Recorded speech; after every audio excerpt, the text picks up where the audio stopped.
বার্লিনে আমাদের ভাইদের দেওয়া তথ্য মতে আমি যতটুকু জানলাম, এটাই মুসলমানদের সবচেয়ে বড় গ্যাদারিং, সবচেয়ে বড় আয়োজন। নিঃসন্দেহে এটি আল্লাহ তাআলার একান্ত অনুগ্রহে, সেজন্য আল্লাহ দরবারে যেমন শুকরিয়া আদায় করছি, সেই সাথে এটার পেছনে যারা যেভাবে কাজ করেছেন তাদের প্রতি কৃতজ্ঞতা জ্ঞাপন করছি। আবার জার্মান কর্তৃপক্ষকে আমি বিশেষভাবে কৃতজ্ঞতা জানাচ্ছি, যারা এই প্রোগ্রামকে এই চমৎকারভাবে আয়োজন করবার জন্য অনুমোদন করেছেন, সুযোগ দিয়েছেন। আল্লাহ তাআলা তাদের সবাইকে আলোক এবং হেদায়েতের দৌলত দিয়ে সমৃদ্ধ করুন বলুন আমিন। আজ এখানে আমরা একত্রিত হয়েছি মূলত দুটি সূত্রকে ঘিরে। আমরা এখানে যারা আছি, আমাদের বোনরা আছেন, আমরা পুরুষরা যারা আছি, এমনকি আমাদের শিশুরা যারা আছে, আমরা যারাই এখানে একত্র হয়েছি তারা সবাই কিন্তু দুটি সুতোয় বাঁধা আছি। এই মেলবন্ধনটা আমাদেরকে এখানে একত্র করেছে। এখানে অন্য কোনো দেশি মানুষ কেন আসেনি, অন্য কোনো ধর্মের মানুষ কেন আসেনি, অন্য কোনো সোসাইটির মানুষ কেন আসেনি, আমরা কেন আসলাম? কারণ আমরা সুনির্দিষ্ট সুতোয় গাঁথা আছি। তার একটি হলো আমরা সবাই বাংলাদেশের নাগরিক, বাংলাদেশি। অনেকে এখানকার পাসপোর্ট হোল্ডার, কিন্তু আপনি জন্মসূত্রে বাংলাদেশি। সেই সূত্রে বাংলাদেশি, এই সুতোয় আমরা সবাই গাঁথা আছি এবং আমরা সবাই এই সুতোর সদস্য। আর দ্বিতীয়ত আরেকটি সূত্র আমাদেরকে গেঁথে রেখেছে, বেঁধে রেখেছে, আমাদেরকে একত্র করেছে এখানে, সেটি হলো আমরা সবাই মুসলমান। তাহলে একাধারে আপনারা এখানে দুটি বিষয়কে প্রতিনিধিত্ব করছেন। নাম্বার এক, আপনারা বাংলাদেশকে এখানে রিপ্রেজেন্ট করছেন। নাম্বার দুই, আপনারা এখানে ইসলামকে রিপ্রেজেন্ট করছেন। আপনার এই দুটি আইডেন্টিটি খুবই গুরুত্বপূর্ণ। বাংলাদেশের অফিসিয়াল রাষ্ট্রদূত একজন, কিন্তু আনঅফিসিয়াল রাষ্ট্রদূত আপনারা সবাই। বাংলাদেশ রাষ্ট্রকে রিপ্রেজেন্ট করার জন্য অফিসিয়ালি দায়িত্বপ্রাপ্ত একজন হলেও আনঅফিসিয়ালি বাংলাদেশকে রিপ্রেজেন্ট করা, ভালোভাবে উপস্থাপন করা, বাংলাদেশ রাষ্ট্রের একজন নাগরিক হয়ে তার কল্যাণকামী হওয়া, দূর দেশেও নিজের দেশের প্রতি আমাদের যে দায়িত্ববোধ আছে সেটি যথাযথ পদ্ধতিতে প্রকাশ করা, এটি আমাদের দায়িত্বের মধ্যে পড়ে। কারণ এখানে যারা বসবাস করছে, মাল্টি কালচারের, মাল্টি ন্যাশনাল, বিভিন্ন রকমের, বিভিন্ন ভাষার মানুষ, বিভিন্ন সংস্কৃতির মানুষ, তারা কিন্তু বাংলাদেশকে বিচার করবে আমাদেরকে দেখে।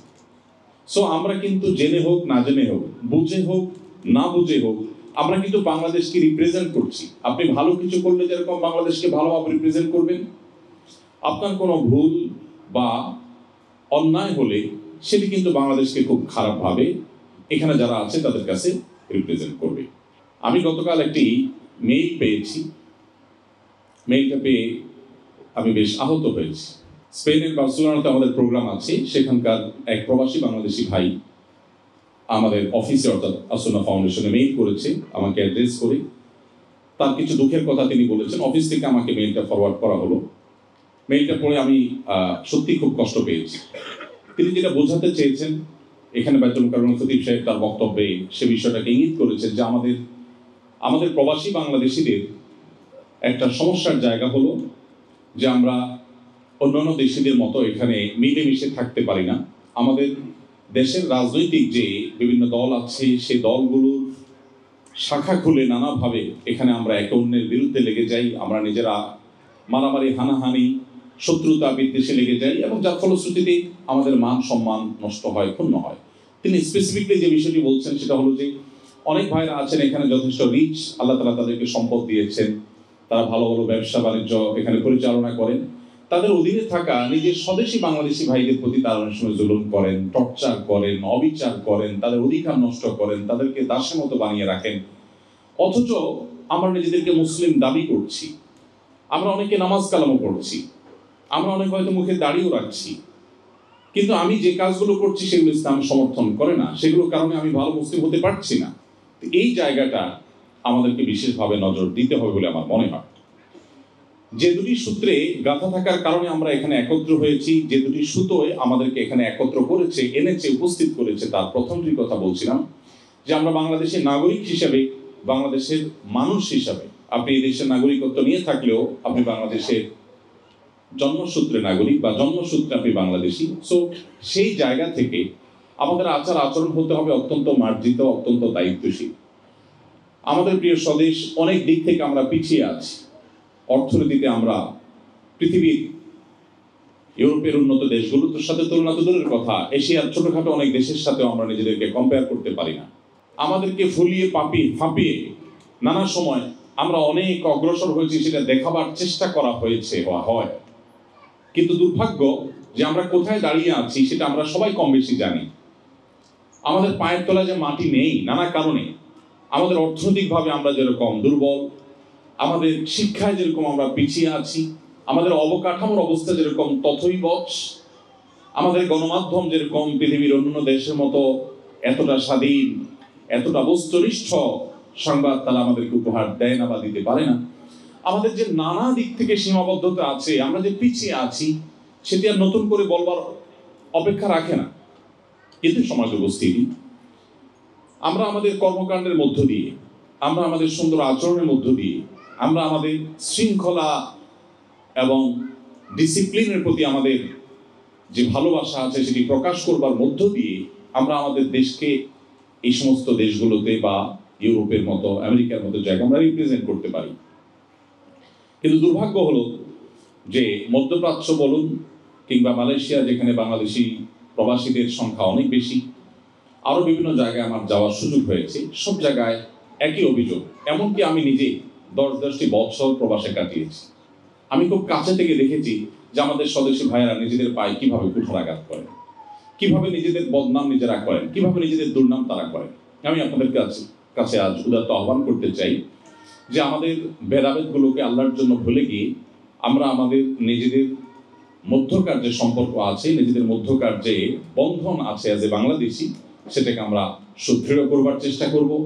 আমাদের সকল ভিন্ন মতগুলোকে যতটা মিনিমাইজ করা যায় সে চেষ্টা করব।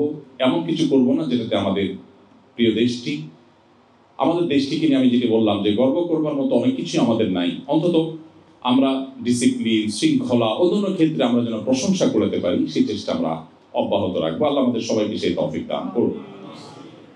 সম্মানিত উপস্থিতি, সেই সাথে আমরা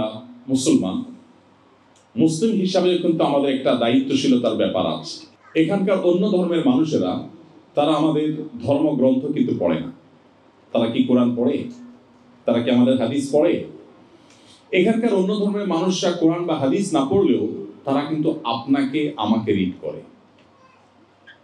তারা ইসলামকে জাজ করে কোরআন হাদিসে কি আছে তা দিয়ে নয়, তারা ইসলামকে জাজ করে আপনি আমি কি করছি সেটা দিয়ে।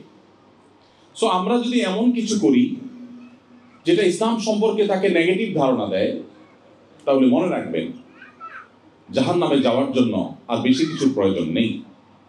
কিয়ামতের ময়দানে যদি আল্লাহ তাআলা বলেন তুমি স্বদেশ থেকে হাজারো কিলোমিটার দূরে এমন একটি জায়গায় এসেছো যেখানকার মানুষ ইসলাম সম্পর্কে জানতো না, কিন্তু তোমার একটি ভুল পদক্ষেপের কারণে, তোমার একটি ভুল আচরণের কারণে, তোমার একটি ভুল কাজের কারণে তারা ইসলাম সম্পর্কে যে নেগেটিভ ধারণা নিল, ইসলামকে যে আসামির কাঠগড়ায় দাঁড় করালো, মুসলিম জাতির প্রতি যে একটা ভুল ধারণা নিল, এবং তুমি একা গোটা মুসলিম জাতির গায়ে যে কলঙ্ক লাগালে তোমার একটি ভুল কাজের জন্য, ভুল পদক্ষেপের জন্য, তাহলে সেক্ষেত্রে এই একটি অপরাধের দায় আমরা নিতে পারবো না, আল্লাহর কাছে কোনো জবাবদিহি করার সুযোগ থাকবে না।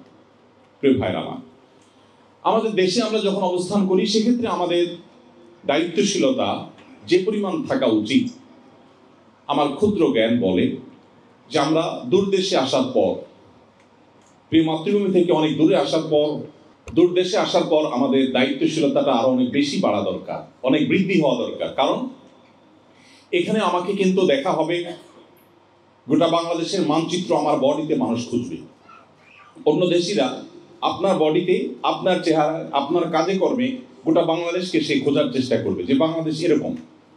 ঠিক একইভাবে আপনার মধ্যে গোটা ইসলামকে সেই পড়ার চেষ্টা করবে, রিড করার চেষ্টা করবে, বোঝার চেষ্টা করবে। সো এখানে আমাদের দায়িত্বশীলতা অনেক বেশি থাকতে হবে। এবং আমি বিশ্বাস করি শুধু এই কাজটি যদি আমরা সঠিকভাবে করতে পারি, যে কোনোভাবে এখানে অন্য ধর্মাবলম্বী যারা অবস্থান করছে, অন্য দেশি যারা অবস্থান করছে, তারা যেন অন্তত আমার কোনো আচরণ দ্বারা, আমার কোনো কাজ, আমার কোনো অ্যাটিটিউড দ্বারা তারা যেন ইসলাম সম্পর্কে ভুল ধারণা না নেয়।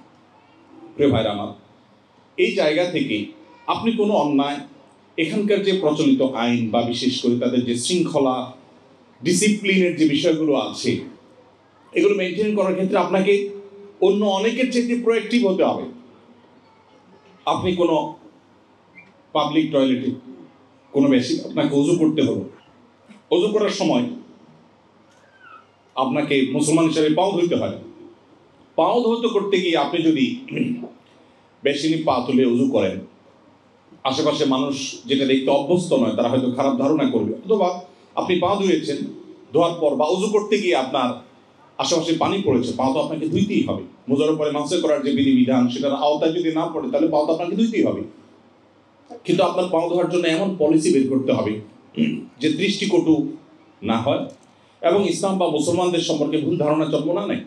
এবং একই সময় উজু করার ফলে নিচে যদি পানি পড়ে থাকে, আমি চেষ্টা করি যেখানেই যাই সে পানিগুলো নিজ দায়িত্বে টিস্যু নিয়ে সুন্দর করে পরিষ্কার করে আগের চেয়ে আরও পরিচ্ছন্ন করে রাখা, যাতে করে কোনো মুসলিম কোথাও কোনো অজুখানায় গিয়েছেন, এই কারণে অন্য ধর্মাবলম্বী যেন বিরক্ত না হয়, সেখানকার ক্লিনার যেন বিরক্ত না হয় যে একজন মুসলমান আসছে সে এখন এটাকে ময়লা করে যাবে। না, আমি আমার জায়গা থেকে দায়িত্বশীলতার পরিচয় সর্বোচ্চ দেওয়ার চেষ্টা করব। আল্লাহ আমাদের সবাইকে সেই তৌফিক দান করুন। অতএব আপনাদের প্রতি আমাদের আহ্বান যে এখানকার যে শৃঙ্খলা, এখানকার যে ডিসিপ্লিন আছে সেই ডিসিপ্লিন, সেই শৃঙ্খলা আপনারা মেনটেন করে চলবেন এবং এখানকার প্রচলিত যে ট্রাফিক আইন আছে, অন্যান্য আইন আছে, সেগুলোকেই অন্য সবার চেয়ে আপনারা বেশি মেনে চলার চেষ্টা করবেন। আল্লাহ আপনাদের সবাইকে সেই তৌফিক দান করুন। মনে রাখতে হবে আমাদের প্রিয় নবী সাল্লাল্লাহু আলাইহি ওয়াসাল্লাম ইসলামের সৌন্দর্য তিনি মানুষের সামনে তুলে ধরেছেন। আপনি যদি নবী সাল্লাল্লাহু আলাইহি ওয়াসাল্লামের সিরাত অধ্যয়ন করেন, আপনি দেখবেন শুধুমাত্র তার চরিত্র মাধুর্য দেখে দলে দলে মানুষ ইসলামের ছায়া চলে এসেছে। শুধুমাত্র তার আচরণের সৌন্দর্য দেখে, তার আচরণের সৌরভ এটা পেয়ে মানুষ ইসলামে এসেছে। আজ দুর্ভাগ্য আমাদের যে আমরা ইবাদত সর্বস্ব ইসলাম বানিয়েছি, ইসলামকে শুধুমাত্র সীমাবদ্ধ করেছি নামাজ রোজার মধ্যে। আমাদের যে আচার আচরণ, আমাদের যে কাজ কাম, প্রত্যেকটা জায়গায় যে ইসলাম প্রস্ফুটিত হওয়ার ব্যাপার আছে, ইসলাম বিকশিত হওয়ার ব্যাপার আছে, ইসলামকে মানুষ, ইসলামের সৌন্দর্যকে মানুষ দেখবার ব্যাপার আছে, এই বিষয়গুলো আমরা কিন্তু জানি না। আমরা দেখি নবী সাল্লাল্লাহু আলাইহি ওয়াসাল্লাম হাদিসে আমাদেরকে বলা হয়েছে তাবাসসুমুকা ফি ওয়াজহি আলা ওয়াজহি আখিকা সাদাকা। তোমার কোনো মুসলিম ভাইয়ের সাথে সাক্ষাৎ হলে বা কারোর সাথে সাক্ষাৎ হলে তুমি হাসি মুখে কথা বললে আল্লাহর কাছে সাদাকার সওয়াব পাবে। আমরা দেখি অন্যান্য দেশিরা অমুসলিম হওয়া সত্ত্বেও তাদের মধ্যে এই কালচারটা বেশ ভালোই ডেভেলপ তারা করেছেন। তারা হাসি মুখে কথা বলেন, কারোর সাথে কথা বললে মুসলিম হিসেবে কথা বলেন। বাট আমরা অনেকেই গোমরা মুখে কথা বলি, খুব মরে থাকি। বিশেষ করে আল্লাহ সুবহানাহু ওয়া তাআলা কাউকে কোনো অবস্থান দিলে, অর্থ সম্পদ এই সমস্ত দিলে, তখন আমাদের অনেকেরই অবস্থা হয়ে যায় যে আমরা অহমিকা এবং অহংকার প্রদর্শন করতে থাকি। সময় তো বুঝছি, এই জায়গা থেকে আমরা আমাদের ইসলামের সৌন্দর্যকে, ইসলামের সামাজিক সৌন্দর্যকে তুলে ধরার জন্য আপনাদেরকে বিনীতভাবে আহ্বান করছি। ইসলামের সামাজিক সৌন্দর্য নিয়ে আমরা আজকে আলোচনা করবার মতো সুযোগ বা সময় আমার হাতে নেই। নিশ্চয়ই আপনারা ইসলামের অনেক সামাজিক সৌন্দর্যের বিষয়ে অবগত আছেন। একজন অমুসলিমও আমার খোঁজ খবরের আওতায় থাকবে, তাকেও আমি খোঁজ খবর নেব, তারও আমি সেবা করার চেষ্টা করব। শুধু অমুসলিম কেন, যে কোনো প্রাণীর প্রতি দয়া এবং মায়া করা ইসলাম আমাকে শিখিয়েছে, সেই জায়গা থেকে আমার সচেষ্ট থাকতে হবে। এক কথায় আমার সার্বিক কর্মকাণ্ডের মাধ্যমে ইসলামের সৌন্দর্যগুলো যেন ফুটে ওঠে, এগুলো দেখে যেন মানুষ আগ্রহী হয়ে, কৌতূহলী হয়ে ইসলামকে রিড করতে চায়, কোরআন এবং হাদিসকে পড়তে চায়, যে ইসলামের সৌন্দর্য কি আছে। একজন মুসলিম যদি এত ভালো হয় তাহলে কোরআন হাদিস না জানি আরো কত ভালো কিছু বলা আছে। তো সেই চেষ্টা আমরা করবো। আল্লাহ আমাদের সবাইকে সেই তৌফিক দান করুন। এরপরে যে পয়েন্টটি আমি আপনাদেরকে বলতে চাই তা হলো আমাদের আত্মপরিচয় যেন আমরা ভুলে না যাই। এই বিষয়টি খুবই গুরুত্বপূর্ণ। আমরা অনেকে আছি যে হীনমন্যতায় ভোগী খুব বেশি। আমরা বাংলাদেশের মানুষ অনেক দিক থেকে আমরা পিছিয়ে আছি, যেটা আমিও বললাম। কিন্তু কিছু জায়গায় আমাদের কিন্তু ইউনিকনেস আছে, কিছু জায়গায় আমাদের গর্ব করবার মতো অনেক বিষয় আছে। যেমন পারিবারিক ব্যবস্থাপনা, ফ্যামিলি ব্যবস্থাপনায় পৃথিবীর অন্য অনেক দেশের চাইতে, পৃথিবীর অন্য অনেক প্রান্তের চাইতে আল্লাহর অনুগ্রহে আমরা ভালো অবস্থানে এখনো আছি। যদিও দুর্ভাগ্য আমাদের এখন পারিবারিক অবস্থা খুব ভয়ঙ্কর লেভেলে চলে যাচ্ছে, আমাদের সংসারগুলো ভেঙে যাচ্ছে, দাম্পত্য সম্পর্কগুলো ঠুনকো হয়ে যাচ্ছে, স্বামী স্ত্রীর মধ্যে সম্পর্ক দিন দিন খারাপ হয়ে যাচ্ছে, বাবা মায়ের সাথে সন্তানের যে বন্ডিং এক সময় ছিল সেটা আস্তে আস্তে কমে যাচ্ছে, ভাই বোনের সাথে যে সৌহার্দ্যপূর্ণ সম্পর্ক আমাদের ঐতিহ্য ছিল সেটা আস্তে আস্তে হারিয়ে যাচ্ছে। তারপরেও আমরা স্টিল যে জায়গায় দাঁড়িয়ে আছি, পৃথিবীর অনেক উন্নত, অনেক সভ্য, অনেক শিক্ষিত, অনেক আধুনিক অনেক সমাজের চাইতে আমরা ভালো অবস্থানে আছি। আমি খুব দুঃখের সাথে লক্ষ্য করেছি আমাদের অনেক ভাইয়েরা আছেন, আমাদের অনেক বোনরা আছেন যারা নিজেদের আইডেন্টিটি ক্রাইসিসে তারা ভোগেন। তারা মনে করেন সব দিক থেকে আমাদের বোধ হয় অন্যদের মতো হয়ে যেতে হবে, অন্যদের সব কিছু বোধহয় আমার গায়ে মাখতে হবে, তাহলে বোধহয় আমি জাতে উঠতে পারবো, তাহলে বোধহয় আমি অনেক সভ্য হতে পারবো, তাহলে বোধহয় আমি অনেক স্মার্ট হতে পারবো। আমি খুব দৃঢ়তার সাথে বলতে চাই আমাদের দেশের যে কালচার আছে সেই কালচারটা বেশিরভাগ ক্ষেত্রেই আমরা জানি যে সেই কালচার সাথে ইসলামের সাথে সংঘর্ষ নেই। অর্থাৎ একাধারে আমি বাংলাদেশি এবং একাধারে আমি মুসলিম, আমার কমন কালচারের যে জায়গাগুলো আছে সেগুলোকে আমরা দূর দেশে থেকেও অত্যন্ত শক্তভাবে আলিঙ্গন করার চেষ্টা করব। আপনি যদি আপনার ইতিহাস, আপনার অতীত পৃথিবী থেকে মুছে ফেলতে না চান, আপনি যদি আপনার চিহ্ন পৃথিবীতে রেখে যেতে চান, আপনি যদি চান যে আপনার যে চেইন আছে, যেই চেইন ধরে আপনি এই পর্যন্ত পৃথিবীতে এসেছেন, এই চেইনটা আরো 200-400 বছর সামনে থাকুক, এটা যদি আপনি চান, তাহলে আপনাকে অবশ্যই আপনার যে আইডেন্টিটি আছে, আপনার যে পরিচয় আছে, গর্বের সাথে সেই পরিচয়কে আপনার ধারণ করবার সংগ্রাম আপনাকে চালাতে হবে। আপনার দুটি পরিচয়ের একটি হলো ভৌগোলিক পরিচয়, আপনি বাংলাদেশি, আরেকটি পরিচয় অনেক বড়, সেটি হলো আপনি একজন মুসলিম। সো মুসলমান হিসাবে আপনার যে পরিচয় আছে, আত্মপরিচয় আছে, এই পরিচয় নিয়ে আপনার কোনো প্রকার হেজিটেশন করা চলবে না। অতএব আপনার এই আত্মপরিচয় এটাকে টিকিয়ে রাখবার জন্য আপনাকে সংগ্রামী হতে হবে। যদি আপনি একটা লাক্সারিয়াস লাইফের বিনিময়ে কিছু অর্থ করে আপনি সঞ্চয় করেছেন, আপনার জীবনে ভালো ক্যারিয়ার গড়ার সুযোগ পেয়েছেন, বিদেশে পাড়ি জমিয়েছেন, অনেকগুলো অর্থ করে কামিয়েছেন, এটার বিনিময়ে যদি আপনার পরিচয় আপনি বিলীন করে ফেলেন, আপনার পরিচয় যদি আপনি শেষ করে ফেলেন, আপনার পরিচয় যদি আপনার হারিয়ে ফেলেন, তাহলে আমি অত্যন্ত বিনয়ের সাথে আপনাকে বলতে চাই আপনার এই ডিল, আপনার এই বাণিজ্য, আপনার এই ব্যবসা, আপনার এই কর্ম, এটা আপনাকে ক্ষতিগ্রস্ত করেছে। আপনি যা পেয়েছেন, হারিয়েছেন তার চাইতে অনেক বেশি কিছু। আপনি আপনার ঈমানকে বিসর্জন করবার বিনিময়ে যদি গোটা পৃথিবীর সকল রাজত্ব আপনার পায়ের কাছে এনে উপস্থিত করা হয়, তাহলে সেটা কম হবে।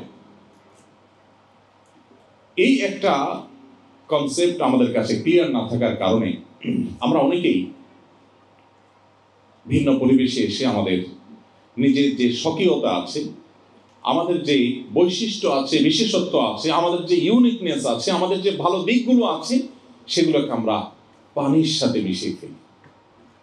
আমার যদি ক্ষমতা থাকতো, সামর্থ্য থাকতো, সুযোগ থাকতো, আমি আপনাদের একজন করে হাতে হাত রেখে, চোখে চোখ রেখে, আপনাকে বুকে জড়িয়ে ধরে আমি বিনয়ের সাথে বলতাম যে প্লিজ আপনি পৃথিবীর কোনো প্রলোভনে পড়ে আপনার পরিচয় কোনোভাবে ভুলবেন না।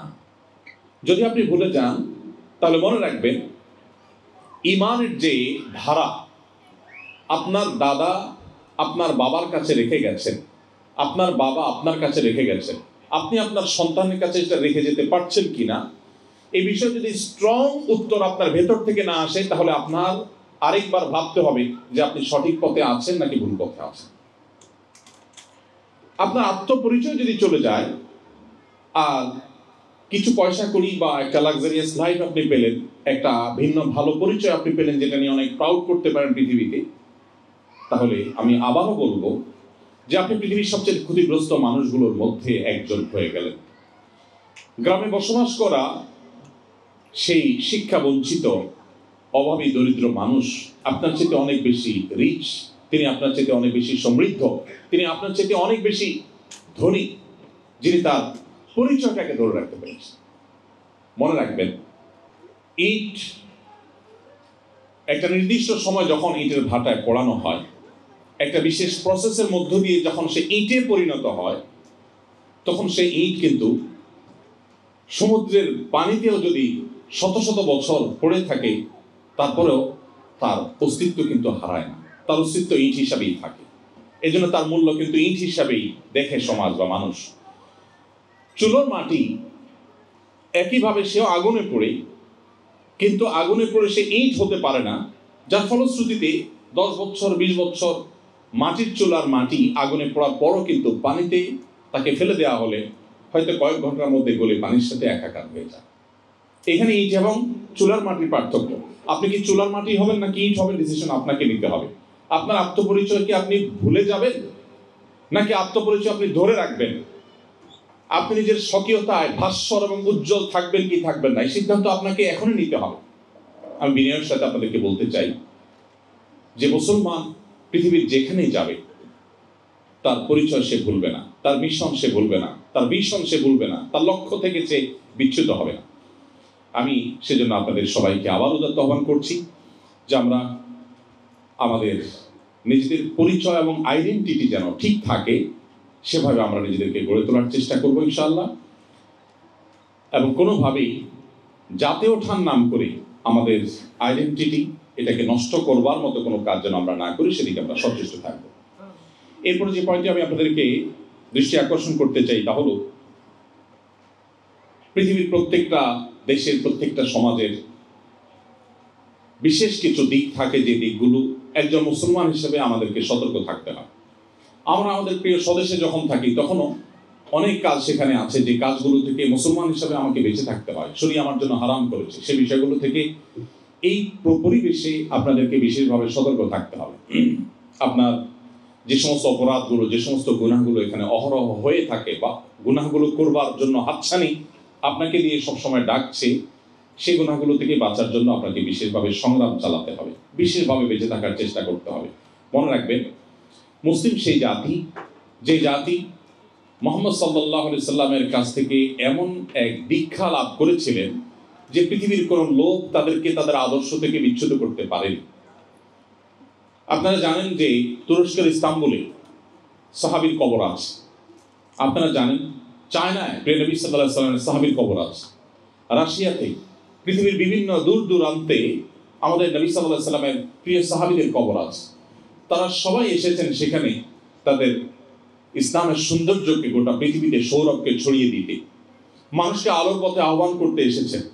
তারা কেউ সেখানে নিজেদের আত্মপরিচয় বিলীন করে দেওয়ার মতো কোনো কাজ তারা করেননি বা সেরকম কোনো বিষয় তাদের দ্বারা হয়নি, যার কারণে তারা চলে গেছেন।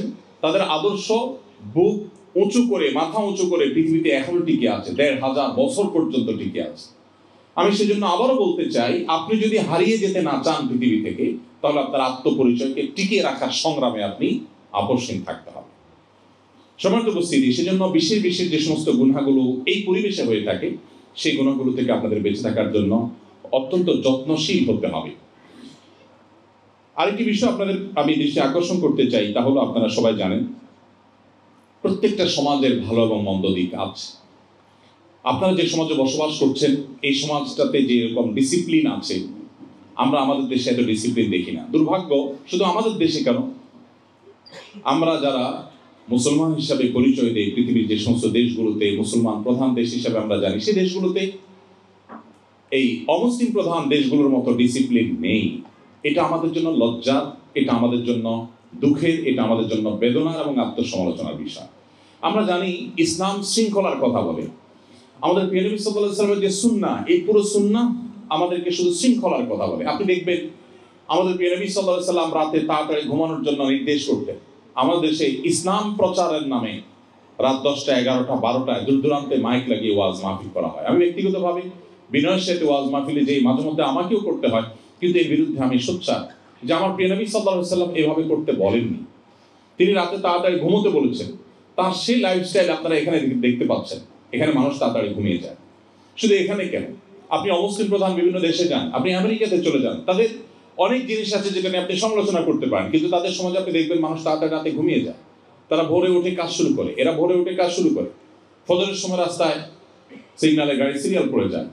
অথচ এই দৃশ্যটা দেখার কথা ছিল মুসলমানদের মধ্যে। দুর্ভাগ্য আমাদের যে আমাদের সমাজে, মুসলমানদের সমাজে, আপনি মিডল ইস্টে যদি চলে যান, মিডল ইস্টের প্রত্যেকটা দেশে আপনি দেখবেন রাত ১০টা, ১১টার পরে রাত শুরু হয়, আর সকালে ফজরের পরে তাদের ঘুম শুরু হয়। আপনারা অনেকেই জানেন। তো নবী করিম সাল্লাল্লাহু আলাইহি ওয়াসাল্লামের অনেক সুন্নাহ এখানে আছে।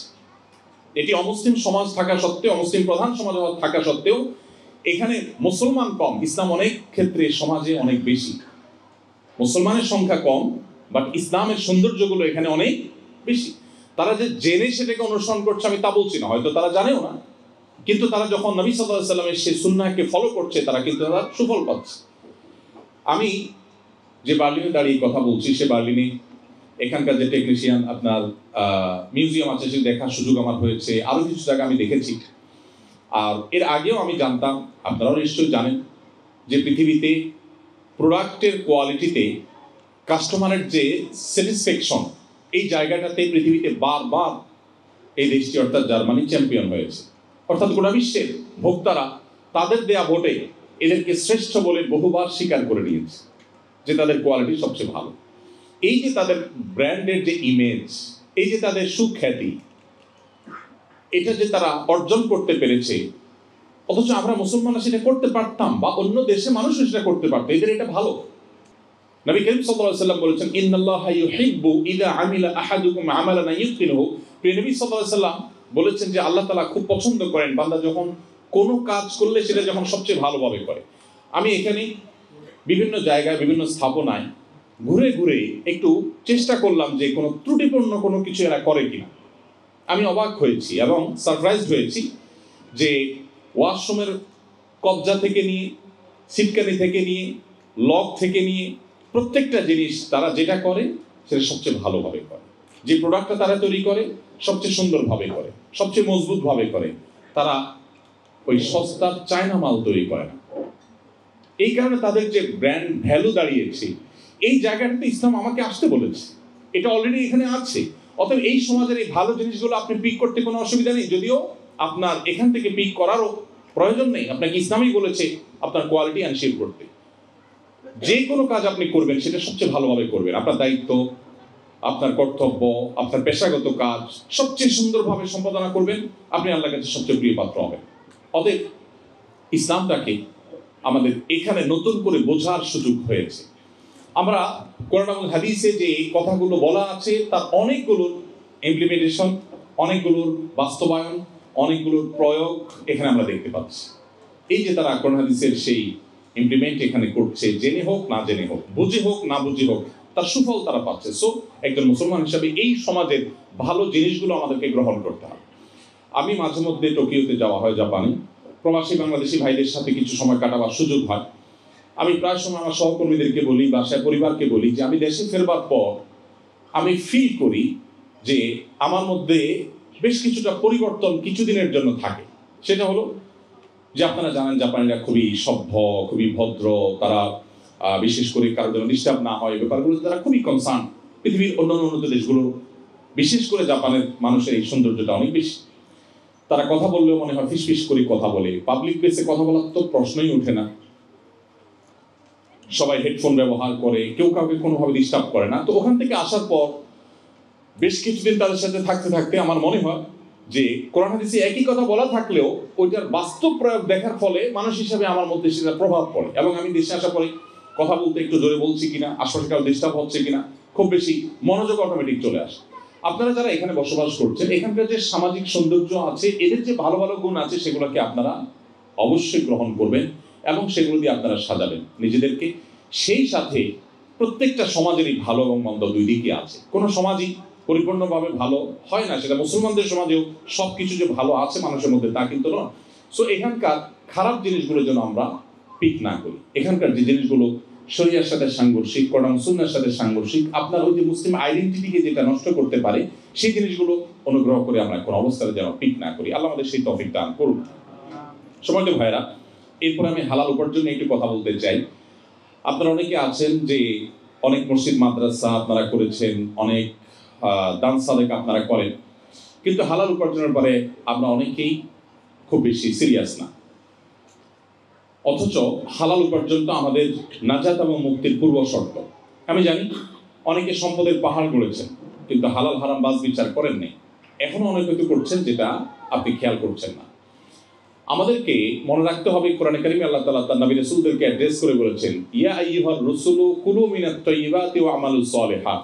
হে নবী রাসূলগণ, আপনারা নেকামল করুন, হালাল ভক্ষণ করুন, হালাল উপার্জন করুন, এরপর আল্লাহ বলেছেন নেকামল করুন। কুলু মিনাত তাইয়্যিবাতি ওয়া আমালু সালিহা। আল্লাহ আগে বলেছেন কুলু মিনাত তাইয়্যিবাত, আগে হালাল খেতে বলেছেন, এরপরে বলেছেন নেকামল। আর আমাদের টেন্ডেন্সি হলো, বিশেষ করে বাংলাদেশের প্রেক্ষাপটে আমাদের বাংলাদেশি ভাইদের মধ্যে এক ধরনের মানসিকতা যে আমরা মনে করি টাকা পয়সা আগে কামাই করে নেই, হালাল হারাম বাজ বিচার করে না করে যেভাবে হোক আমি টাকা কামাই করে নিই দুই হাতে, একটা পর্যায়ে এসে আমি বিরাট দায় রেখে দিব, জুব্বা লাগাই ফেলবো, হুজুর হয়ে যাব, আমি অনেক নেকামল করব, অনেক মসজিদ মাদ্রাসা করব, হুজুরদেরকে অনেক বড় বড় অ্যামাউন্ট দিয়ে দিব, মাহফিল করব, তাতে কি হবে? তাতে বোধহয় আমার আগে সব হালাল হয়ে যাবে। আসলে কি তাই? আসলে কি তাই? কোনো অবস্থাতেই একজন মুসলমান তিনি হালাল উপার্জনের ক্ষেত্রে কম্প্রোমাইজ করতে পারেন না, তিনি হারামে জড়াতে পারেন না। কারণ যদি আপনি হারামে জড়ান তাহলে সবচেয়ে বড় যে ত্রুটি হবে তাহলে আপনার ইবাদতের স্বাদ এবং তৃপ্তি নষ্ট হয়ে যাবে, আপনার ইবাদত করতে ভালো লাগবে না, আপনার দোয়া কবুল হবে না। এবং হারাম উপার্জনকারী দেহ নবী সাল্লাল্লাহু আলাইহি ওয়াসাল্লাম বলেছেন জান্নাতে প্রবেশ করবে না। আপনি যত নেক আমল করেন, যত মসজিদ মাদ্রাসা বানান, যত হুজুরদেরকে হাদিয়া তোফা দেন, যত মাহফিল করেন, আপনার উপার্জন যদি হারাম হয় আল্লাহ সুবহানাহু ওয়া তাআলার কাছে আপনি নাজাত বা মুক্তি লাভ করতে পারবেন না। এই জায়গাটাতেও আমাদের মুসলমানদের পরিচয় দিতে হবে। আমাদের বোনদেরকে বলবো যে আপনারা আপনাদের স্বামীদেরকে, আপনাদের অভিভাবকদেরকে, আপনাদের পুরুষ সদস্য যারা আছে পরিবারের, ছেলে হোক, স্বামী হোক, বাবা হোক, তাদেরকে আপনারা হালাল উপার্জনের জন্য সবসময় উৎসাহ দিবেন। হাসান বসরি রহমতুল্লাহ আলাইহি এবং তার সময়কার যে সমস্ত তাবিঈরা ছিলেন তাদের সময়কার মেয়েদের ব্যাপারে তারা বলেছেন যে তারা তাদের স্বামীদেরকে বলতেন যে বাহিরে যাচ্ছ উপার্জন করতে, যদি হালাল উপার্জন করতে পারো আলহামদুলিল্লাহ, যদি হালাল না পাও তো খালি হাতে ফিরবে, আমরা না খেয়ে থাকবো, তারপর হারামের সাথে কম্প্রোমাইজ করবো না। আমি উদাত্তভাবে আপনাদেরকে আহ্বান করতে চাই যে হালাল উপার্জনের ক্ষেত্রে আমরা যেন নো কম্প্রোমাইজের জায়গায় থাকি। এরপর যে বিষয়টি আমি বলতে চাই, আপনাদের দৃষ্টি আকর্ষণ করতে চাই, তা হলো আমাদের সবারই পরিবারের হয়তো কিছু সদস্য আমাদের সাথে আছেন, পরিবার অন্য যে সমস্ত সদস্যগুলো আছেন তারা কিন্তু দেশে আছেন। অতএব আমরা যেন আমাদের পরিবারের সদস্যদের সাথে ভালো সম্পর্ক রাখি। পরিবারের যে মানুষদের সাথে বন্ধন, এটা মুসলমানদের মধ্যে তুলনামূলকভাবে পৃথিবীর অন্য যে কোনো জাতির চেয়ে ভালো আলহামদুলিল্লাহ। অবশ্য সাবকন্টিনেন্টে শুধু মুসলমান কেন, আমাদের দেশের হিন্দু ভাইদের মধ্যেও এই জিনিসটা অনেক ভালো, পারিবারিক বন্ধন অনেক স্ট্রং। আমি আপনাদেরকে বলতে চাই যে অনেকে আছেন প্রবাসে আসার পর একটা সময়ে পরিবারের লোকদের প্রতি বিরক্ত হয়। অবশ্য বিরক্ত হওয়ার যথেষ্ট কারণ আছে, কারণ দেশে থাকা আত্মীয় স্বজনের বেশিরভাগই প্রবাসীদেরকে শুধু টাকার মেশিন হিসাবে ট্রিট করেন, জাস্ট টাকার মেশিন। মনে করেন যে তারা শুধুমাত্র টাকা পয়সা দিবেন আর দেশে যারা আছেন তারা বসে বসে খাবেন। আপনারা জানেন যে আমার একটা অর্গানাইজেশন আছে আসুন্নাহ ফাউন্ডেশন। আসুন্নাহ ফাউন্ডেশন থেকে আমরা একটা পলিসি মেনে চলি, সেটা হলো আমরা কোনো অভাবী, কোনো দুস্থ, কোনো গরিব মানুষকে সচরাচর, বিশেষ কোনো কেস না থাকলে, যেমন এখন বন্যা যারা ক্ষতিগ্রস্ত হয়েছেন কৃষক, তাদেরকে আমরা মোবাইল ব্যাংকিংয়ের মাধ্যমে 30 কোটি টাকা পাঠাচ্ছি। ইতিমধ্যে বেশিরভাগ টাকা পাঠানো হয়ে গেছে আলহামদুলিল্লাহ, বাকি টাকা অন প্রসেস আছে, চলছে, যাচ্ছে তাদের কাছে। এখানে কৃষকদের বীজ কেনার জন্য, অন্যান্য কাজের জন্য তাদেরকে আমরা নগদ অর্থ সহায়তা করছি। এর বাইরে আমাদের কাছে কোনো গরিব এসে যদি বলে ভাই আমাকে একটু সাহায্য করেন, কিভাবে সাহায্য করব? আপনার ফাউন্ডেশন থেকে আমাকে 20,000 টাকা দেন, আমি একটা ব্যবসা করব। আমরা বলি না, টাকা দিয়ে ব্যবসা হয় না, ব্যবসার জন্য আইডিয়া দরকার হয়, পরিশ্রম দরকার হয়। সো তাকে আমরা অফার করি যে আমাদের আসুন্নাহ স্কিল ডেভেলপমেন্ট ইনস্টিটিউট আছে, আপনি সেখানে ভর্তি হন। সেখানে আপনি যে পর্যায়ের হন, মহিলাদের জন্য আলাদা, মেয়েদের জন্য স্মার্ট টেইলারিং এবং ব্লক বাটিকের ট্রেনিং এর আমাদের সেকশন আছে, সেখানে মেয়েরা ট্রেনিং নিচ্ছে। ট্রেনিং এর পর তাদের পিছনে এক একজন বোনদের পিছনে, এক একজন মহিলার পিছনে আমরা 1 লক্ষ টাকা প্রায় খরচ করি। ট্রেনিং এর পর তাদেরকে 100% থাকা খাওয়া ফ্রি করি।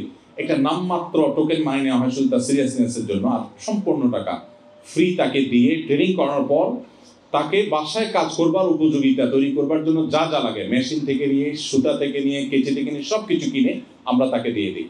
এবং তৈরি করার পর তিনি বাসায় গিয়ে প্রোডাক্ট তৈরি করার পর ওই প্রোডাক্টগুলো আমি আমার ফেস ভ্যালু দিয়ে সেল করে দেওয়ার চেষ্টা করি। আমাদের বিভিন্ন প্রোগ্রামে, বিভিন্ন ইভেন্টে আমরা তাদের স্টল করে দিই, তারা তাদের মালগুলো বিক্রি করে তারা টাকা নিয়ে যান।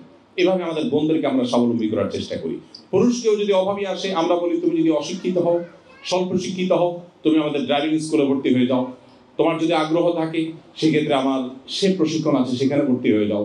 তুমি যদি এইচএসসি কমপ্লিট করে থাকো তাহলে আমাদের কম্পিউটার বিভিন্ন কোর্স আছে, স্মল বিজনেস ম্যানেজমেন্ট কোর্স আছে, অফিস ম্যানেজমেন্ট কোর্স আছে, অ্যাকাউন্টিং এর উপরে কোর্স আছে, সেগুলো করো।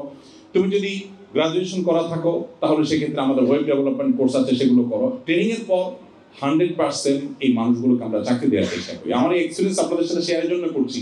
আপনারা প্রবাসী হিসাবে আমি জানি আপনাদের দিকে দেশে শত শত মানুষ তাকিয়ে আছে, পুরো গ্রামের মানুষ তাকিয়ে আছে, শুধু আত্মীয় স্বজন। কেউ ডিমান্ড করছে একটা মোবাইল, কেউ ডিমান্ড করছে যে আপনি তাকে একটা বাইক কিনে দিবেন, কেউ হয়তো ডিমান্ড করছে তাকে আপনি কিছু ক্যাশ টাকা দিবেন। আমি আপনাদেরকে অনুরোধ করবো যে প্রবাসী হিসাবে আমাদের এই প্যারাটা নিতে হয়, কিন্তু এটার কারণে আমরা অনেকে বিরক্ত হয়ে আত্মীয় স্বজনের সাথে সম্পর্ক ছিন্ন করে দিই। আমি আপনাদেরকে বলতে চাই যে আপনারা এই জায়গাটাতে একজন মুসলমান হিসাবে আত্মীয় স্বজনের সাথে সুসম্পর্ক বজায় রাখার ক্ষেত্রে আপনাদেরকে নো কম্প্রোমাইজের লেভেলে যেতে হবে। কোনোভাবে আত্মীয় স্বজনের সম্পর্ক নষ্ট করা যাবে না। অনেক বোন আছে যারা স্বামীদেরকে তাদের ভাই বোনদের সাথে সুসম্পর্ক বজায় রাখার ক্ষেত্রে বাধা সৃষ্টি করে বা অ্যাটলিস্ট মন খারাপ করেন যে এত কেন। আবার পুরুষদের অনেকে আছেন যে নিজের বাপ ভাই তাদেরকে নিয়ে যত টেনশন করেন, চিন্তা করেন, শ্বশুর ভাইয়ের যারা আছেন, স্ত্রীর দিককার যারা আছেন তাদের দিকে ততটুকু খেয়াল করেন। এখানে ব্যালেন্স করতে হবে। তবে আত্মীয় স্বজনের সাথে সুসম্পর্ক বজায় রাখা এটা আমাদের পার্ট অফ ইবাদা, এটা আমাদের ইসলামের পার্ট, এটা আমাদের ইবাদতের পার্ট। এই জায়গাটাতে কিন্তু পৃথিবীর অন্য সব জাতি থেকে আমরা আলাদা। এই জায়গাটা থেকে অন্য সবার থেকে আমরা অনেক উচ্চতায় আছি, আমাদের ইউনিকনেস অনেক বেশি। নবী সাল্লাল্লাহু আলাইহি ওয়াসাল্লাম বলেছেন যে মান সাল্লাহু আন ইউবসাতা লাহু ফি রিজকিহি আও ইউনসা লাহু ফি আথারিহি ফালইয়াসিল রাহিমা। যে ব্যক্তি তার রিজিকের বৃদ্ধি চায়, যে ব্যক্তি তার হায়াতে বরকত চায়, সে যেন তার আত্মীয়তার সম্পর্ককে রক্ষা করে চলে, সম্পর্কগুলো ছিন্ন না করে। আমি ফাউন্ডেশনের বিষয়টা এই জন্য এনেছি যে আপনারা অনেকে আছেন আত্মীয় স্বজনের টাকা পয়সা চাওয়ার কারণে বিরক্ত হয়ে যান। আমরা আপনাদেরকে বলবো যে আপনারা চাইলে ফাউন্ডেশনের প্রশিক্ষণের মধ্য দিয়ে তাদেরকে আপনি স্বাবলম্বী করতে পারেন। আমরা ফাউন্ডেশন থেকে স্বাবলম্বীকরণ প্রকল্প হিসেবে আরেকটা কাজ করে থাকি, যেটা 2024-এর স্বাবলম্বীকরণ প্রকল্প আমাদের ইতিমধ্যে ক্লোজ হয়েছে। সারা দেশের প্রত্যেকটা জেলা থেকে আবেদন করবার অবারিত সুযোগ থাকে। সেখান থেকে আমরা প্রতি বছর 2 থেকে 2,500 ফ্যামিলিকে স্বাবলম্বী করে থাকি। যিনি গরু কিনে দিলে স্বাবলম্বী হবেন বলে মনে হয় আমাদের কাছে, তখন তাকে আমরা একটা গরু কিনে দিই। যার মনে হয় যে তাকে আমি কোনো একটা মেশিন কিনে দিলে তিনি স্বাবলম্বী হবেন, তখন সেটা কিনে দিই। আত্মীয় স্বজনের মধ্যে অনেকে আছেন যাদেরকে আপনাদের হেল্প করার সুযোগ আছে। আল্লাহ সুবহানাহু কাছে শুকরিয়া আদায় করতে হবে যে আল্লাহ আপনাকে এই সুযোগ দিয়েছেন। আপনি যদি এই সুযোগ না পেতেন, উন্নত দেশে না আসতেন, কিছু উপার্জন করতে না পারতেন, তাহলে সেক্ষেত্রে আপনাকে হয়তো অন্য কারোর কাছে ধর্ণা দিতে হতো, হাত পাততে হতো। সো বিরক্ত না হয়ে আমাদেরকে এখানে ধৈর্য ধারণ করতে হবে এবং নিজের দেশে থাকা রক্ত সম্পর্কে আত্মীয়দেরকে ভুললে চলবে না। এই জায়গাটাতে আমাদের খুব ভালো করে মনোযোগী হতে হবে। অনেকে আছেন প্রবাসী এসে একটা সময় নিজের ভাই বোন আত্মীয় স্বজন যারা আছেন তাদেরকে আর মনে রাখেন না, তারা এসে তাদেরকে ভুলে যান। তো এই জায়গাটাতে আমি আপনাদেরকে বিশেষভাবে অ্যাড্রেস করতে চাই। আমি আমাদের মায়েদেরকে একটু অ্যাড্রেস করে বলতে চাই, বোনদেরকে অ্যাড্রেস করে বলতে চাই যে আপনাদের দায়িত্ব অনেক বড়। আপনারা যারা এখানে আছেন, আপনাদের ছেলে মেয়েরা আছে, আপনাদের দায়িত্বে সামান্য একটু অবহেলার কারণে যদি আপনার সন্তানটা একটু বিপদগামিতার দিকে চলে যায়, তো আল্লাহ সুবহানাহু ওয়া তাআলার কাছে এই জবাবদিহি করা বড় কঠিন হবে, বড় কঠিন হবে। আমি অনেক দেশে দেখেছি আমাদের প্রবাসী বাংলাদেশিদের যে তাদের সন্তানদের আইডেন্টিটি তারা মুছে ফেলে দিয়েছে।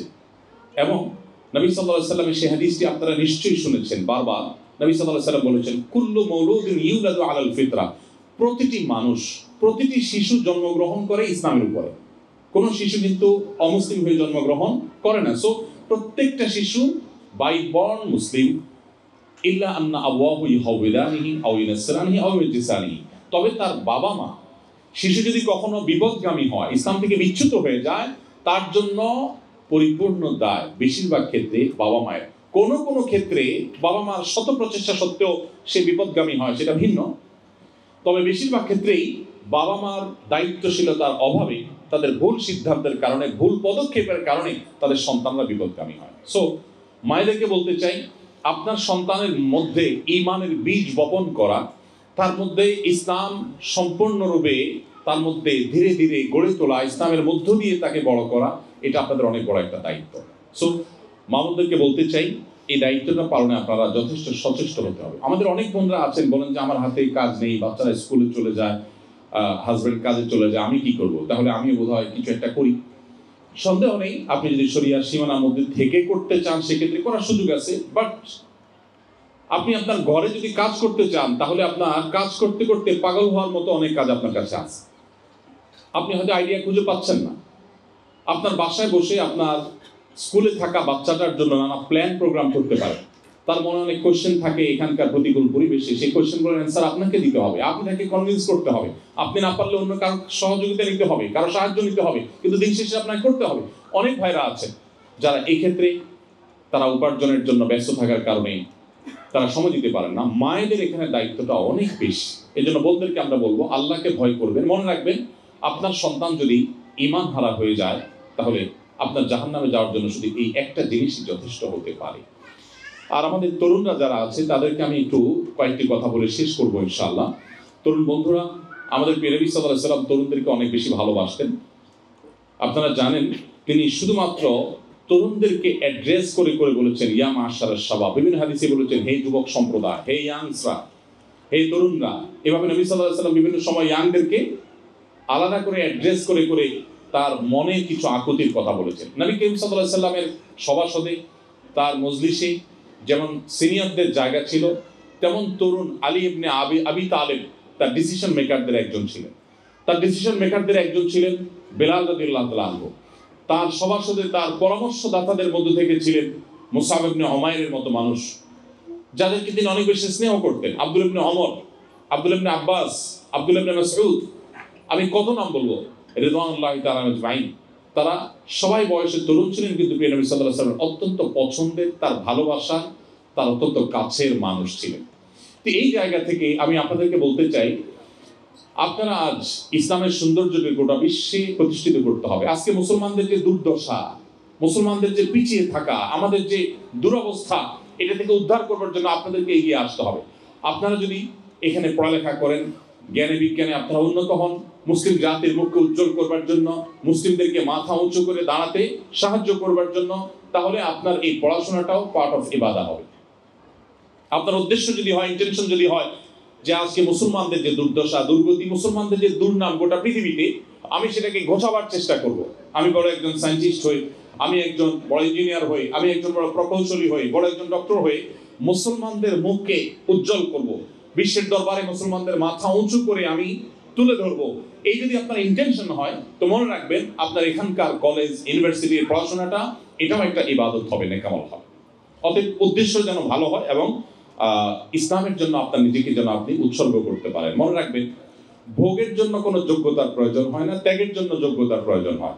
আপনি এখানে লাক্সারিয়াস লাইফ লিড করতে পারছেন, নানাভাবে আপনি ভোগ উপভোগ করতে পারছেন, কিন্তু এর চেয়ে ইম্পর্টেন্ট হলো আপনি বিশ্ব মানবতার জন্য অনেক অবদান রাখবার সুযোগ আপনার আছে। বিশেষ করে মুসলমান জাতি আজ নেতৃত্বহীন, আপনারা তরুণদেরকে কিন্তু নেতৃত্ব দিতে হবে। এই জন্য ইসলামটা ভালো করে রপ্ত করে, ইসলামটা ভালো করে প্র্যাকটিস করে, সেই সাথে আপনার পড়াশোনা, আপনার পেশাগত দায়িত্ব সর্বোচ্চ সুন্দরভাবে আপনাকে পালন করতে হবে। সেটা যদি আপনি করতে পারেন, তাহলে আবারও সেই ওমর ইবনে আব্দুল আজিজের সময় মুসলমানদের যেরকম মুখ উজ্জ্বল ছিল, আমাদের মুখ আবার উজ্জ্বল হবে। আমরা আপনাদের দিকে তাকিয়ে আছি। আপনাদের আত্মপরিচয় আপনারা ঠিক রেখে, ইসলাম চর্চা এবং প্র্যাকটিস ঠিক রেখে আপনারা এগিয়ে যাবেন, সেই প্রত্যাশা আপনাদের কাছে। আমি তরুণ বন্ধুদেরকে বলতে চাই যে আপনারা অমুসলিম বন্ধুদের মধ্যে থেকে আপনাদের নিজেদের আইডেন্টিটিকে আপনারা মুছে ফেলবেন না। আইডেন্টিটিকে আপনারা যথাসম্ভব ধরে রাখার চেষ্টা করবেন। আর স্পেশালি আপনাদের প্রতি আমার অনুরোধ, আপনারা মুসলমানদের ইতিহাসটা একটু পড়বেন। দেখুন, মুসলমানদের অনেক দুর্নাম করা হয়, বিশ্বব্যাপী মুসলমানদেরকে অপরাধের কাঠগড়ায় দাঁড় করানো হয়। আপনারা কি জানেন, আমাদের প্রিয় নবী সাল্লাল্লাহু আলাইহি ওয়াসাল্লাম তিনি 27টি যুদ্ধে সশরীরে অংশগ্রহণ করেছেন। তার যে মিশন ইসলাম, এটা পৃথিবীতে স্টাবলিশ করার জন্য, প্রতিষ্ঠিত করবার জন্য যে 27টি যুদ্ধে তাকে সশরীরে অংশগ্রহণ করতে হয়েছে, সেই 27টি যুদ্ধে সাকুল্যে যত মানুষ মারা গেছে তাদের ফিগারটা হলো অনলি 1016 জন। 1016 জন মানুষ মারা গেছে তার 27টি যুদ্ধে। গোটা দেশ, গোটা বিশ্বে ইসলাম প্রতিষ্ঠিত হয়েছে মাত্র তার জন্য মূল্য দিতে হয়েছে 1016 জন মানুষের জীবনকে। এর মধ্যে 600 জন তাদের প্রতিশ্রুতি ভঙ্গের দায়ে তারা দণ্ডিত হয়ে মৃত্যুদণ্ড পেয়েছে, সেটা বাদ দিলে আর শুধুমাত্র 400 জন মানুষ যারা যুদ্ধে মারা গেছে। 27টি যুদ্ধে মাত্র 400 জন। আজকাল তো একটা ইউনিয়ন দখল নিয়ে যখন যুদ্ধ হয় বা মারামারি হয়, রাজনৈতিক কোন দলের আমাদের দেশে, কত 400 মারা যায়। আমাদের দেশের প্রেক্ষিতে বাংলা একটা কথা আছে, মাছের মায়ের পুত্র শোক নেই। বাঙালি মায়ের এত সন্তান যে কোন রাজনৈতিক হাঙ্গামায় গন্ডগোলে কত মানুষ মারা গেল, এগুলো দেখবার সময় এখনো পত্রিকায় 2-4 জন মারা গেলে নিউজও হয় না। এখন ডজন বা আরো বড় কোনো ফিগার মারা গেলে তখন ভালো করে পত্রিকায় নিউজ হয়। আমাদের জীবন মূল্য এত কম হয়ে গেছে। তো প্রিয় নবী সাল্লাল্লাহু আলাইহি সাল্লাম ইসলাম প্রতিষ্ঠিত করতে গিয়ে পৃথিবীতে মাত্র 1016 জন মানুষকে জীবন দিতে হয়েছে। অথচ আপনি জানেন আজ পৃথিবীতে অনেক সভ্যতা তাদের শক্তি, সামর্থ্য, তাদের আদর্শকে পৃথিবীতে টিকাতে গিয়ে দুটি বিশ্বযুদ্ধে 100 মিলিয়নেরও বেশি মানুষ জীবন দিতে হয়েছে। অথচ মুসলমানদের এই যে একটা বিষয় যে নবী করিম সাল্লাল্লাহু আলাইহি ওয়াসাল্লাম পুরা জীবনে মাত্র 1000 মানুষ যুদ্ধে রণাঙ্গনে 400 মানুষ আর সব মিলে 1000 মানুষকে জীবন দিতে হয়েছে ইসলামকে এস্টাবলিশ করতে গিয়ে। একটা দেশ দখল করতে এখন হাজার হাজার লাখ লাখ মানুষকে জীবন দিতে হয়। এরপরেও ইসলামকে আসামির কাঠগড়া দাঁড় করানোর চেষ্টা, মুসলমানদের প্রতি দোষ দেওয়ার চেষ্টা এক শ্রেণীর মানুষ করবে। আপনারা যারা তরুণ আছেন, আপনারা সেই ভুল ধারণা ভাঙতে হবে, মুসলমানদের মুখ উজ্জ্বল করতে হবে। মুসলমানরা যে শান্তিকামী, শান্তি প্রতিষ্ঠা করতে চায়, তারা যে অশান্তি চায় না, তারা যে যুদ্ধ বিগ্রহ চায় না, তারা যে পৃথিবীতে বিশৃঙ্খলা চায় না, এটি আপনাদের কর্মের মাধ্যমে, এটি আপনাদের নিজেদের আদর্শের মাধ্যমে এটিকে আপনাদের প্রতিষ্ঠা করতে হবে। আল্লাহ তাআলা আপনাদের সবাইকে সেই তৌফিক দান করুন। আমি আমার আলোচনা করে শেষ প্রান্তে চলে এসেছি। আপনারা অনেক কষ্ট করে দীর্ঘ সময় থেকে বসে আছেন, অনেক দূর দূরান্ত থেকে এসেছেন। আমি আবারও বলছি, এখানে অনেক মান্যগণ্য ব্যক্তিবর্গ আছেন যারা অনেক জ্ঞানী, অনেক গুণী, যারা আমার চাইতে অন্য অনেক দিক থেকে আপনারা এগিয়ে আছেন। সো আপনারা যে আপনাদের মূল্যবান সময় থেকে কিছু সময় বের করে এখানে সময় দিয়েছেন, আমাকে শুনেছেন, সেজন্য আপনাদের প্রতি আবারও কৃতজ্ঞতা জ্ঞাপন করছি। আপনাদের এই কষ্ট করে আসার কারণে আমাদের বোনরা অনেক কষ্ট করে এসেছেন। আমার প্রত্যেকটা বোনকে আমি সশ্রদ্ধ সালাম নিবেদন করছি। জাযাকুমুল্লাহু খায়রা। আল্লাহ তাআলা আপনাদেরকে উম্মুল মুমিনিন আয়েশা রাদিয়াল্লাহু তাআলা আনহার ভূমিকা অবতীর্ণ হওয়ার তৌফিক দান করুন। ফাতেমা রাদিয়াল্লাহু তাআলা আনহার ভূমিকা অবতীর্ণ হওয়ার তৌফিক দান করুন। আমাদের ভাইদের সবাইকে প্রিয় নবী সাল্লাল্লাহু আলাইহি ওয়াসাল্লামের সাহাবীদের ভূমিকা অবতীর্ণ হওয়ার তৌফিক দান করুন। বার্লিনে আমাদের ভাইদের দেওয়া তথ্য মতে আমি যতটুকু জানলাম, এটাই এ যাবৎকালের সবচেয়ে বড় গ্যাদারিং, মুসলমানদের সবচেয়ে বড় গ্যাদারিং, সবচেয়ে বড় আয়োজন। এত বেশি মানুষের সমাবেশ বা এত বেশি মানুষের মিট ইতিমধ্যে একসাথে বোধহয় হয়নি আগে। তো নিঃসন্দেহে এটি আল্লাহ তাআলার একান্ত অনুগ্রহে, সেজন্য আল্লাহ দরবারে যেমন শুকরিয়া আদায় করছি, সেই সাথে এটার পেছনে যারা যেভাবে কাজ করেছেন তাদের প্রতি কৃতজ্ঞতা জ্ঞাপন করছি। আবার জার্মান কর্তৃপক্ষকে আমি বিশেষভাবে কৃতজ্ঞতা জানাচ্ছি, যারা এই প্রোগ্রামকে এই চমৎকারভাবে আয়োজন করবার জন্য অনুমোদন করেছেন, সুযোগ দিয়েছেন। আল্লাহ তাআলা তাদের সবাইকে আলোক এবং হেদায়েতের দৌলত দিয়ে সমৃদ্ধ করুন বলুন আমিন। এবং আমরা এখানে যেভাবে একত্রিত হয়েছি সবাই, আল্লাহ তাআলা আমাদের সবাইকে ঠিক একইভাবে জান্নাতুল ফেরদাউসে একত্র হওয়ার তৌফিক দান করুন। আমাদের জীবনটা বরফের মতো গলে যাচ্ছে। আপনি কি ইউরোপে আছেন না আফ্রিকায়, আপনি কি এশিয়ায় আছেন নাকি আমেরিকায়, এটা দেখার বিষয় না। আপনার জীবন ঠিকই গলে যাবে। আপনি দেশে থাকলেও আপনার বয়সটা আস্তে আস্তে সেই সবে বরফের মতো গলে যাবে, এখানে থাকলেও গলে যাবে।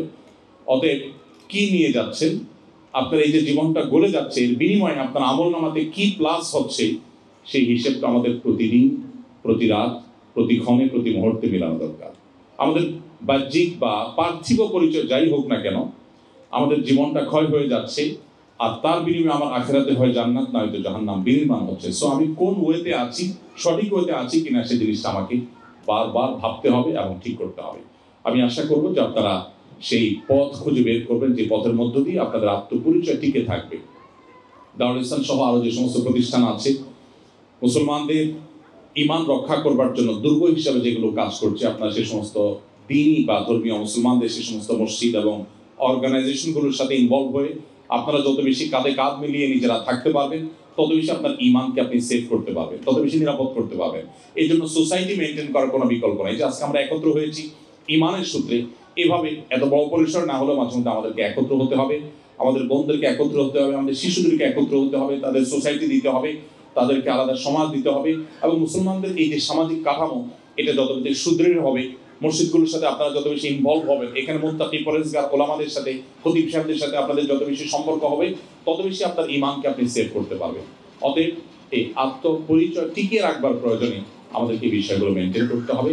আল্লাহ তাআলা আপনাদের সবাইকে প্রতিকূল পরিবেশেও ঈমানকে সম্পূর্ণ অটুট এবং অক্ষুণ্ণ রাখবার তৌফিক দান করুন। আমাদের ভবিষ্যৎ প্রজন্মের ঈমানকে আল্লাহ তাআলা হেফাজত এবং সেভ করুন। আমাদের আত্মপরিচয় যেন আমরা টিকিয়ে রাখতে পারি, মুসলমান হিসাবে আমাদের মাথা যেন উঁচু করে আমরা দাঁড়াতে পারি, এবং এই দেশ আমাদেরকে অনেক কিছু দিয়েছে, সেই জায়গা থেকে কৃতজ্ঞতা বোধের জায়গা থেকে এখানকার শৃঙ্খলা অন্যান্য বিষয়গুলো মেনটেন করে আমরা যেন এজ এ বাংলাদেশি আমাদের মুখ উজ্জ্বল করতে পারি, মুসলমান হিসাবে আমাদের যেন মুখ উজ্জ্বল করতে পারি, সেই তৌফিক আল্লাহ তাআলা আমাদের সবাইকে দান করুন। জাযাকুমুল্লাহ খাইর। আমাকে ধৈর্য ধরে শুনবার জন্য আপনাদের সবার প্রতি আবার কৃতজ্ঞতা। আসসালামু আলাইকুম ওয়া রাহমাতুল্লাহি ওয়া বারাকাতুহু। আস-সুন্নাহ ফাউন্ডেশন, উম্মার স্বার্থে সুন্নাহর সাথে।